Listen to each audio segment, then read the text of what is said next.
Жизнь Софии резко изменилась после того, как она родила тройню темнокожих детей. Ее муж Лукас не хотел иметь с ней ничего общего и выгнал ее из дома. Однако 10 лет спустя произошло нечто шокирующее.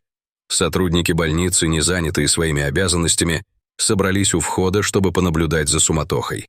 Мужчина по имени Лукас то и дело выгружал сумки из своей машины и бросал их у ворот, явно рассерженный.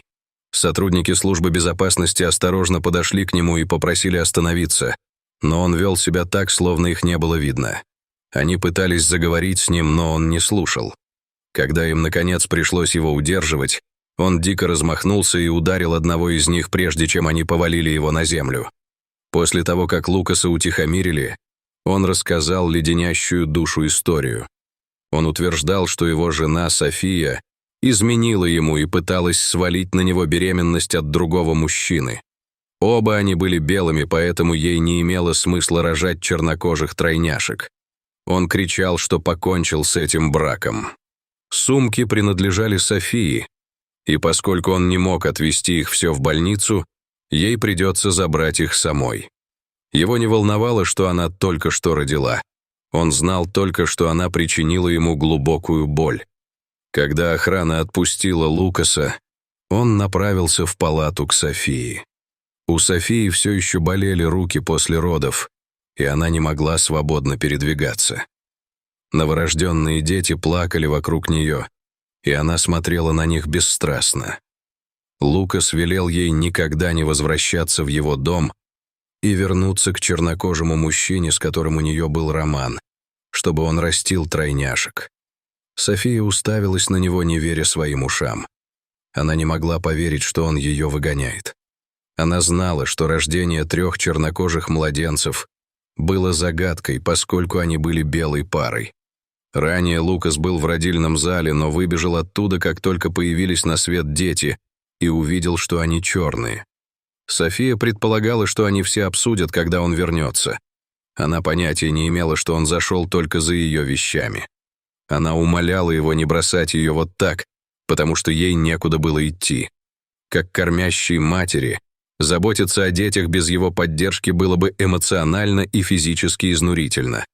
Но Лукас прикрикнул на нее, чтобы она замолчала. Пусть она и дети сгниют в аду, ему все равно. Лукас бросил на Софию последний дьявольский взгляд, прежде чем выбежать из палаты.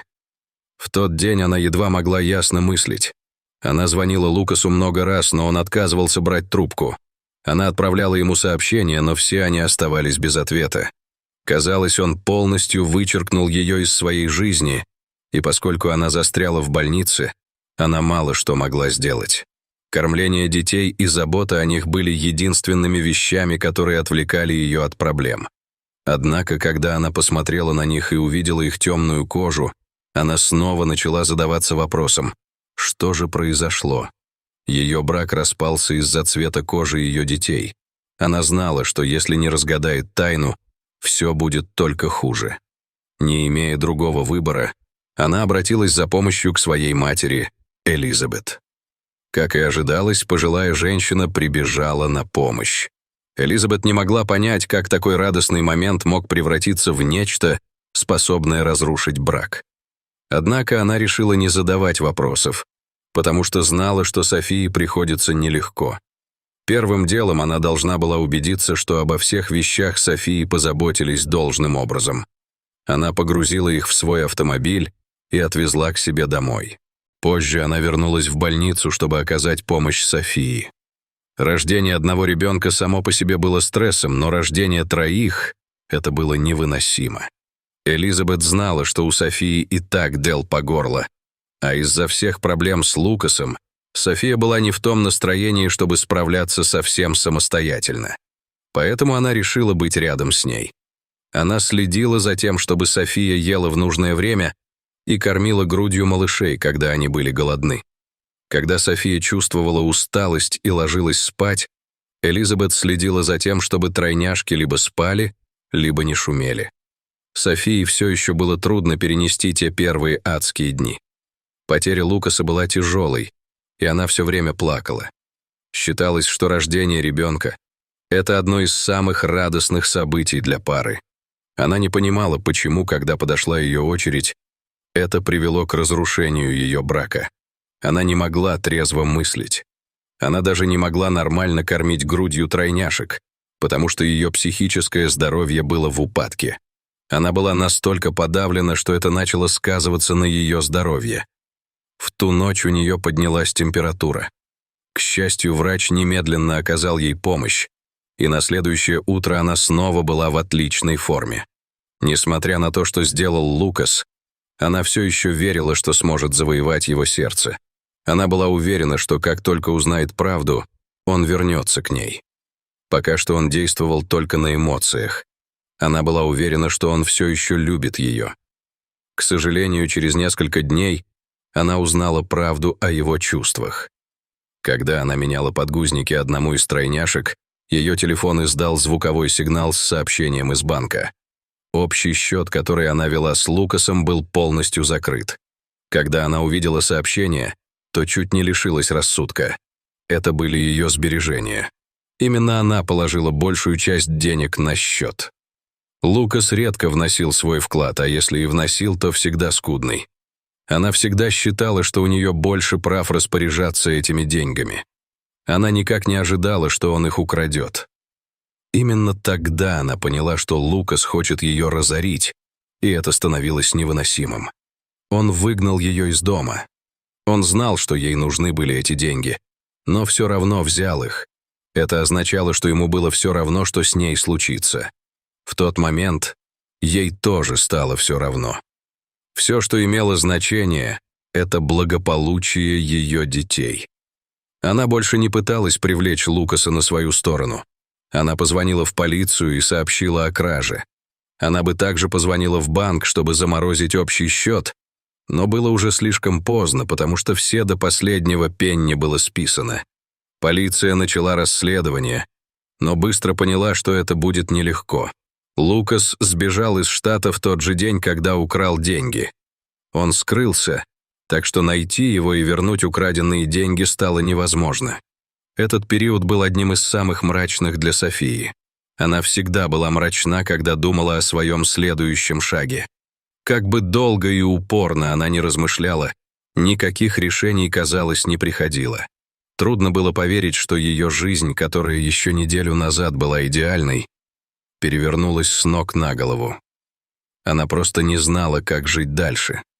К счастью, на помощь пришла ее мать. Элизабет забрала ее из больницы.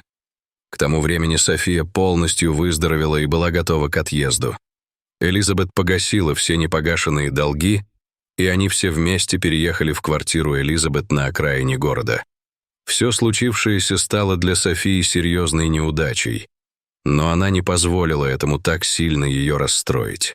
Она была полна решимости обеспечить хорошую жизнь своим детям и матери, поэтому почти сразу же начала искать работу. К счастью, вскоре она нашла ее. Хотя за это платили не так уж много, для начала этого было достаточно. София усердно работала, а когда тройняшки подросли настолько, что начали ходить в школу, она начала работать в 2-3 смены, чтобы деньги не были проблемой. Они нашли баланс в своей жизни и добились успеха. Но, как и все хорошее, это не могло длиться вечно. Когда тройняшкам было по 5 лет, ряд событий перевернул их жизнь с ног на голову. В доме стали появляться странные и жуткие записки, всегда с одним и тем же подтекстом. В записках мать обвинялась в измене и обещала причинить ей страдания. Часто в записках содержались графические описания того, как она будет расплачиваться. Это было ужасно, потому что, как бы София ни старалась, она не могла их остановить. Каждые несколько дней появлялась новая странная записка. Сначала они приходили по почте, но позже она начала находить их в доме. Всякий раз, возвращаясь с работы, она чувствовала, что кто-то рылся в ее доме, и, конечно же, под подушкой у нее лежала записка. Это сильно напугало ее, так как она знала, что это был Лукас. Ему удавалось прятаться все это время, и теперь он вышел, чтобы просто помучить ее. Она не позволила ему получить такое удовольствие, поэтому сообщила обо всем в полицию. Она рассказала им о записках, о том, что каждая из них становилась все более угрожающей, и о том, как она боялась за свою жизнь. К сожалению, они мало что могли сделать. Как бы они ни старались, им не удалось найти Лукаса. Он все еще бегал кругами вокруг копов, как и 5 лет назад. Для Софии это не предвещало ничего хорошего.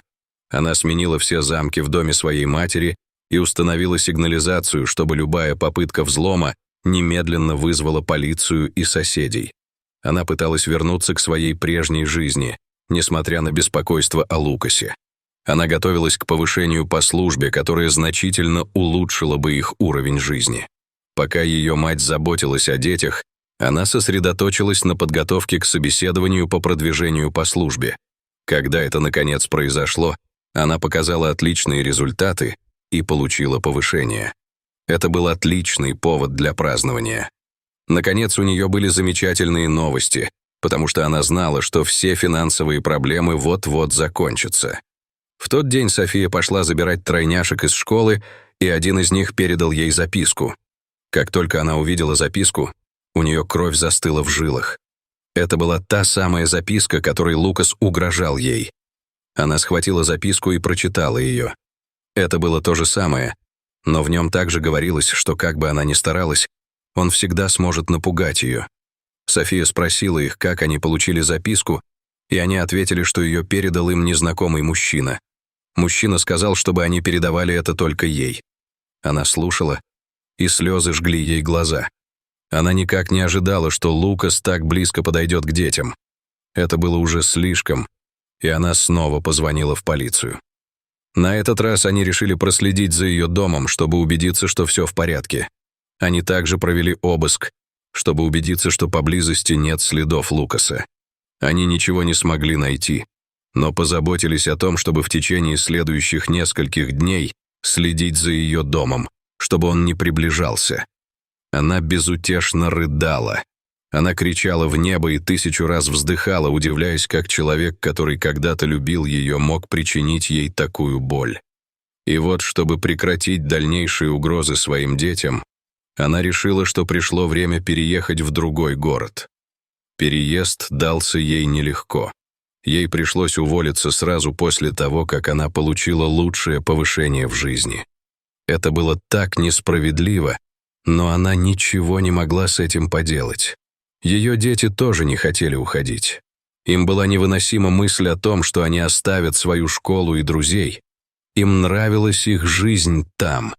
Однако София сказала им, что пока все не уладится, они не могут там оставаться. Их жизни и благополучие были для нее важнее. И теперь, когда она знала, что Лукас пойдет на все, чтобы заполучить ее, ей нужно было уехать туда, где он никогда ее не найдет. В конце концов, они переехали в другой город. Им с Элизабет удалось начать там свою жизнь. Она перевела тройняшек в новую школу и сумела найти достойную работу, которая соответствовала их потребностям. Постепенно они сделали этот город своим домом. И вскоре все, что касалось Лукаса и его неприятных сообщений, осталось в прошлом. Все, чего она хотела сейчас, это просто жить дальше. И именно это они и сделали. Когда детям исполнилось по 10 лет, София решила устроить для них вечеринку. Это был знаменательный период, потому что ей тоже хотелось отпраздновать. Их день рождения также стал свидетельством того, что она сохранила все в целости, несмотря на то, что много лет назад у нее все пошло наперекосяк. Однако во время празднования дня рождения дверь распахнулась, и вошел Лукас, выглядевший усталым. София была потрясена до глубины души, когда посмотрела на него. Он выглядел изможденным, как будто его грехи наконец настигли его и нанесли ему серьезный удар. Когда он увидел ее, то сразу же начал умолять о прощении. Он сказал ей, что сожалеет и готов принять тройняшек как своих детей. Это было настолько неожиданно, что на мгновение она подумала, что над ней подшучивают. Однако серьезное выражение лица Лукаса подсказало ей, что он не шутит. Она спросила его, что внезапно заставило его передумать, и он рассказал ей леденящую душу историю. Он всегда знал, что тройняшки — его дети. После того, как его мать узнала, что дети чернокожие, она отвела его в сторонку и рассказала о том, как изменила его отцу с чернокожим мужчиной. Это был роман, который привел к беременности. Сначала она боялась, что рождение ребенка раскроет их роман, но когда Лукас появился на свет, он выглядел белым, и никто бы не догадался, что он еще и черный. Чтобы сохранить лицо, она решила унести эту тайну с собой в могилу. Но когда она узнала, что этот же секрет разрушает брак Лукаса, она все ему рассказала. К сожалению, Лукасу было все равно. Тот факт, что дети унаследовали от него свою темную кожу, был прекрасной возможностью порвать с Софией, не навлекая на себя подозрений. Именно по этой причине он был непреклонен во всем, что она говорила, и отказывался слушать. Он порвал с Софией, украл ее деньги и ушел жить к своей девушке. Однако это оказалось большой ошибкой, потому что девушка была с ним только из-за денег, а как только они закончились, она безжалостно бросила его и пошла дальше. Именно тогда он понял, каким сокровищем была София и каким глупцом он был, что позволил ей уйти. Он разыскал ее в доме ее матери, но был потрясен, обнаружив, что у нее все хорошо. Это только разозлило его, и он начал посылать все эти неприятные сообщения из ревности. Позже ему удалось разыскать их в новом городе, когда он отправился к Элизабет на прежнее место и поспрашивал там. Закончив, он умолял ее простить его. Он сказал, что тогда вел себя глупо, но теперь понял, что это не так, и готов принять своих детей. Но она отказала ему. Он признался ей, что разлюбил ее и встречался с девушкой, с которой познакомился на работе. Она напомнила ему о том, как он выгнал ее, когда она еще кормила грудью тройняшек. Она рассказала ему о том, как он отказался дать ей шанс, когда она умоляла об этом, и о том, как он запугал ее своими записками, которые вынудили ее переехать. Затем она сказала, что ничто не заставит ее принять его обратно. Он этого совсем не заслуживал. Он ушел от нее в подавленном состоянии, и она сразу же позвонила в полицию, которой удалось найти его и арестовать. Теперь, когда он был под замком, она могла вздохнуть спокойно и продолжала работать над тем, чтобы обеспечить хорошую жизнь себе и своим детям. Она знала, что скоро расскажет им о Лукасе, но верила, что время для всего этого еще придет. А пока она была готова наслаждаться своими детьми, насколько это было в ее силах.